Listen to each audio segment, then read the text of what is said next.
In this video, we'll be taking a look into the Russian Army's arsenal. What are we looking for? We want to know what are some of the most effective and lethal guns they have. The Russian fields a wide variety of firearms. Some of them are from the West, while others are manufactured locally. Some stand out from the rest, and we'll be talking about them today. The AK-74M. It is almost sacrilegious to not talk about the iconic AK line first. Here we look at the AK-74M. It's pretty much the standard issue for the Russian armed forces, and it's solely replacing the shorter AKS-74U for the support crew. The AK-74M is light, low recoil, compact, and reliable. By Western standards, it might not be the most ergonomic rifle out there. However, what is indisputable is that the AK-74M is one of the best AKs ever made. Even the Russian Special Operation Forces use it in combat domestically and abroad. During the Syrian civil war, the AK-74M is present on all sides. The AK-12. The AK-12 differs from the AK-74M in the sense that it has many ergonomic features, making it one of the most comfortable AKs to use.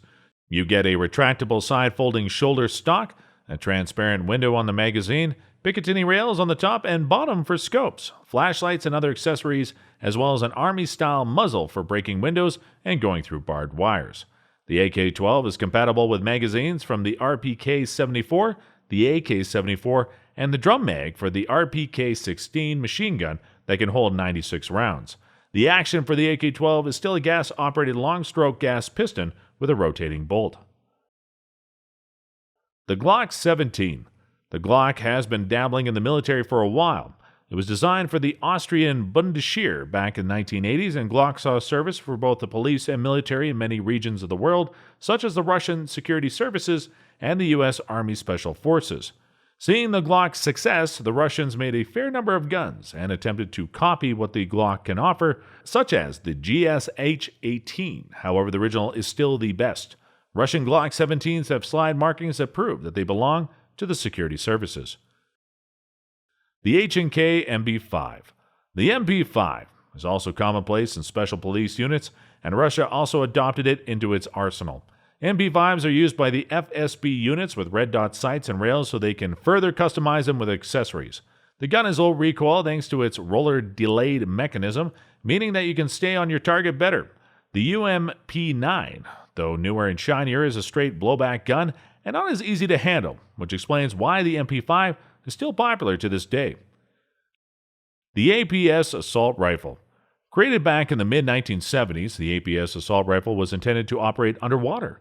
Manufactured in the Soviet Union, the rifle features a smooth barrel to keep shots accurate underwater, and it fires a 120mm 5.66mm steel bolt from its 26-round magazine. Everything is designed from the ground up to allow the Russians to take out enemy divers trying to destroy ships and docks. Why not use a spear gun? Well, the APS features better penetrating power and can plow right through a diver's dry suit, the thickest part of breathing apparatuses, and protective helmets. As the intended role implies, the gun only really works underwater and is quite inaccurate out on dry land. The PKP Pecheneg. This machine gun is not as popular as the rifles from Kalashnikov, despite being a designer by the same person. Regardless, Kalashnikov put a lot of thought into it. The PKM is lighter than most 7.62 machine guns, but the West without compromising accuracy and handling. It has proven itself in all the countries that gave it a shot. The PKP Pecheneg is a modernized version of the PKM, featuring a different barrel and bipod. The Russian Special Forces make extensive use of the PKP in various operations, although the PKM is still available in large quantities in the Russian Army. The PKM itself replaced the RPK-74M and the RPK-74. To this day, both the PKM and the PKP are being updated constantly with upstock kits and optic mounts, both of which are manufactured locally. There are even bullpup versions, and one that has belt-fed ammo coming straight out of a backpack in case you want to maximize the firing time and minimize the reload time. There's one major downside to the PKM, if you call it that. You see, the belts do not disintegrate, so the gunner needs to manage empty ammo belts on the left side of the gun. Some consider this to be a disadvantage, but the belts can be reused, which is why the Russians do not understand the criticism. Although a Ukrainian firm has made plastic ammo links that work as a disintegrating belt, it has not been adopted by the Russian military. The SAKO TRG 42. The Finns are known for making accurate and durable firearms. According to their doctrine, it is all about accuracy. This is why they keep making guns that are so accurate, and also why their rifles are popular across the globe. One that stands out from the rest is the SAKO TRG line, which is used in many special units. Even your regular Russian Army sniper and recon teams use the SAKO TRG, although it's more common with the FSB anti-terror units. They are so popular that they even trump the SV-98 rifles, that is manufactured locally. The TRG rifles are just so much better and cheaper to boot, so it's not hard to see why the Russians make extensive use of these rifles. The AK-308. The effective range of the H&K 416, M16, AK-74, and AK-12 are about 300 meters, but the AK-308, chambered with NATO's 308 Winchester rounds, have doubled that.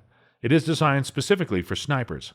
However, it has not seen as much use in the Russian Army compared to its brethren, unfortunately. You get a generous capacity of 20 rounds in the mag, and the rifle itself is about 4.3 kilograms with an empty mag. It's about 880 to 940 millimeters long, but you can break that 1 meter mark by slapping a bayonet on it. About half of the gun's length comprises just the barrel. You also get a diopter sight and a length adjustable stock. The AKS-74U. Created for airborne troops and spec ops, the gun is chambered in 5.45 by 39 millimeter. As its form factor suggests, it is designed for close quarter combats in urban spaces.